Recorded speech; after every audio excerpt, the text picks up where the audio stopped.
ছাত্ৰ-ছাত্ৰীসকল আমি ক্লাস 8 ৰ অধ্যায় 5 কয়লা আৰু পেট্ৰলিয়ামৰ ওপৰত আলোচনা কৰি আছো আমি অলৰেডি কয়লাৰ ওপৰত আলোচনা কৰিলো আগৰ ভিডিঅটোত আজি আমি পেট্ৰলিয়ামৰ ওপৰত পঢ়িম এতিয়া পেট্ৰলিয়াম এটা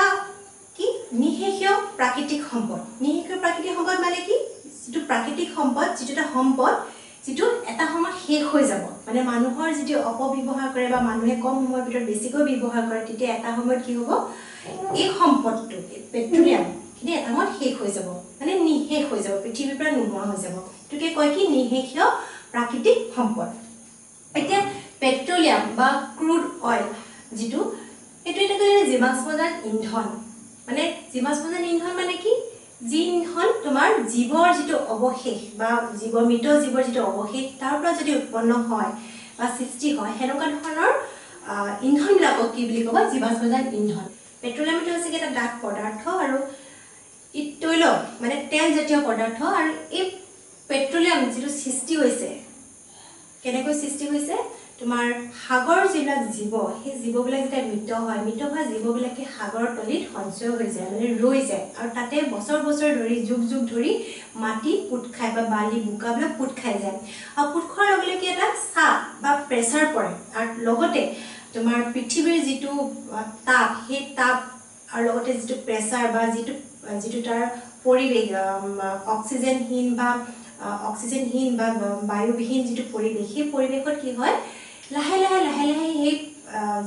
মৃত জীৱবিলাক কি হয় পেট্ৰলিয়ামলৈ পৰিৱৰ্তন হয় আৰু ঠিক তেনেদৰে পেট্ৰলিয়াম কি হয় উৎপাদন হয় বা উৎপন্ন হয় আৰু পেট্ৰলিয়ামৰ লগতে প্ৰাকৃতিক যেটো গেছ সেই গেছটো সৃষ্টি হয়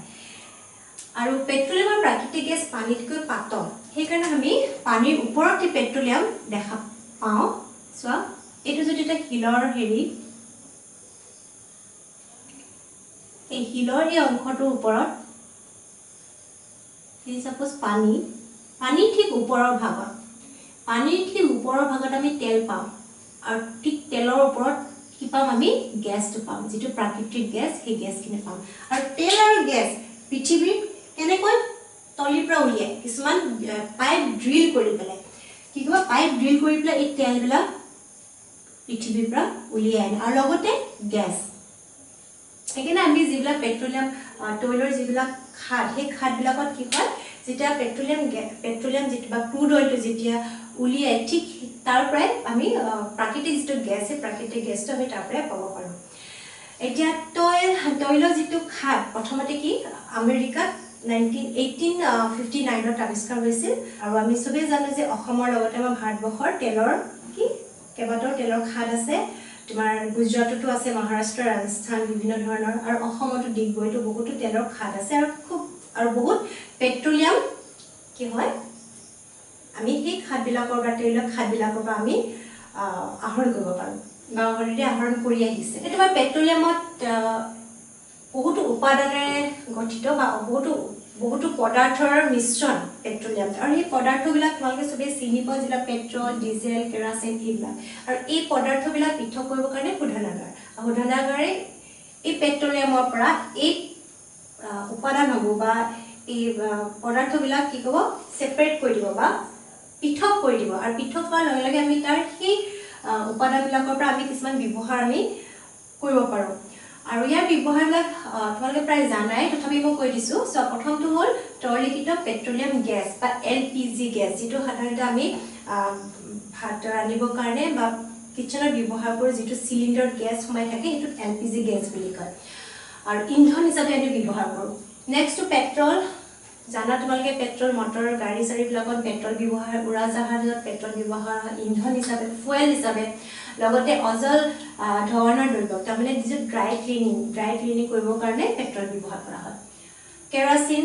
ষ্টভ লেম্প আৰু জেট উৰাজাহাজৰ ইন্ধন হিচাপে কি হয় কেৰাচিন ব্যৱহাৰ কৰা হয় ডিজেল কি গধুৰ যান-বাহনৰ ইন্ধন মানে পেট্ৰল ডিজেল মানে তোমাৰ গাড়ীবিলাকত ব্যৱহাৰ হয় কিছুমান গাড়ীত সৰু গাড়ীবিলাকত সাধাৰণতে পেট্ৰল তাৰ কাৰণে ইঞ্জিনটো বেলেগ থাকে পেট্ৰল দিব লাগিব সেইখন গাড়ী পেট্ৰলৰ সহায়তে চলিব আৰু ডিজেল সাধাৰণতে গধুৰ যান-বাহন যিবিলাক আছে ট্ৰাকে হওক বা বাছেই হওক যিবিলাক দূৰণিবতীয়া যিবিলাক গাড়ী সেইবিলাক গাড়ী সাধাৰণতে ডিজেল ব্যৱহাৰ হয় আৰু বিদ্যুৎ উৎপাদক যন্ত্ৰৰ কাৰণে ইন্ধন হিচাপেও তোমাৰ ডিজেলটো ব্যৱহাৰ হয়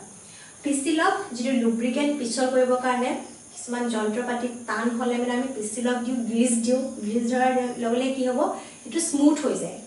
সহজ হয় চলিবৰ কাৰণে পেৰাফিন মমৰ দৰে আমি কি মমবাতি আমাৰ যিবিলাক অইনমেণ্ট মলম সেই মলমবিলাকত পেৰাফিন থাকে আৰু লগতে মমবাতি আৰু ভেচলিন নেক্সট হ'ল বিটুমেন বিটুমেন ৰাস্তাৰ যিটো উপৰিভাগৰ যিটো পকীকৰণ ৰাস্তাৰ পকা কৰোঁতে যিটো উপৰিভাগৰ যিটো লেয়াৰ সেই লেয়াৰটো বিটুমেন দিয়ে আগতে আলকেট্ৰা দিছিল আজিকালি ক'ত আলকেট্ৰা দিয়ে কিন্তু সাধাৰণতে আজিৰ যুগত বিটুমেন ব্যৱহাৰ কৰে আৰু কিছুমান ৰঙৰ কাৰণেও বিটুমেনটো ব্যৱহাৰ হয় এইখিনি হ'ল পেট্ৰলিয়ামৰ যিবিলাক উপাদান পেট্ৰলিয়ামৰ পৰা আমি এই উপাদানবিলাক পাওঁ আৰু এই উপাদানবিলাকৰ যিবিলাক ব্যৱহাৰ সেই ব্যৱহাৰবিলাক তোমালোকে ভালদৰে চাবা খুবেই সহজ কিন্তু ভালদৰে চাবা পৰীক্ষাত প্ৰায় এইবিলাক আহে এজন প্ৰাকৃতিক গেছ এই প্ৰাকৃতিক গেছটো ইন্ধন হিচাপে ব্যৱহাৰ কৰা হয় এইটো গুৰুত্বপূৰ্ণ ইন্ধন এইকাৰণে কোৱা হয় যে এই ইন্ধনটো কম্প্ৰেছ কৰিব পাৰি বা সংকুচিত কৰিব পাৰি গেছটো সংকুচিত কৰি চাপ দিয়ে সংকুচিত কৰি ৰাখিব পাৰি সেইকাৰণে এইটো কি বুলি কয় CNG বা কম্প্ৰেছ নেচাৰেল গেছ বুলি কয় আৰু এই ইন্ধন যিটো CNG ইন্ধন এই ইন্ধনটো প্ৰদূষণ মাত্ৰাটো তাৰ খুব কম যেনে তোমাৰ পেট্ৰলে হওক বা ডিজেলে হওক যেতিয়া দহন কৰা হয় বা যেতিয়া যান বাহনৰ যেতিয়া দহন হয় তেতিয়া কি হয় কাৰ্বন ডাই অক্সাইড গেছ বা কাৰ্বন মনোক্সাইড গেছ উৎপন্ন হয় আৰু এইবিলাক বায়ু প্ৰদূষণ কৰে কিন্তু তুলনামূলকভাৱে CNG গেছে কি হয় প্ৰদূষণটো কম কৰে একেবাৰে নকৰে বুলি আমি ক'ব নোৱাৰোঁ খুব কম মাত্ৰাত কৰে তুলনামূলকভাৱে বাকীবিলাক যিবিলাক ইন্ধন আছিল সেই ইন্ধনবিলাকতকৈ কম কৰে আৰু CNG আৰু এটা সুবিধা কি আছে এই গেছটো নলীয়েদি বা পাইপেদি কি কৰিব পাৰি পৰিবহণ কৰিব পাৰি আৰু সেইকাৰণে বিভিন্ন জেগাত কি হয় এই গেছটো পাইপেৰে মানুহৰ ঘৰত যোগান দিয়ে বা কিছুমান ফেক্টৰীটো যোগান দিয়ে আৰু এই ইন্ধনবিলাকে ঘৰত কি কৰে ৰন্ধন কামত ব্যৱহাৰ হয় আৰু অসমত কিছুমান জেগা যেনে দুলীয়াজান ডিব্ৰুগড় শিৱসাগৰ এইবোৰ জেগাত অলৰেডি পাইপৰ দ্বাৰা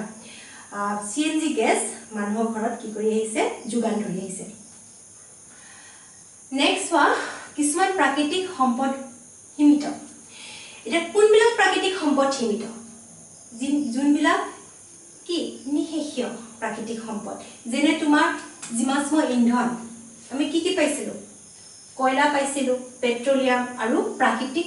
যিটো গেছ বা নেচাৰেল যিটো গেছ আৰু অৰণ্য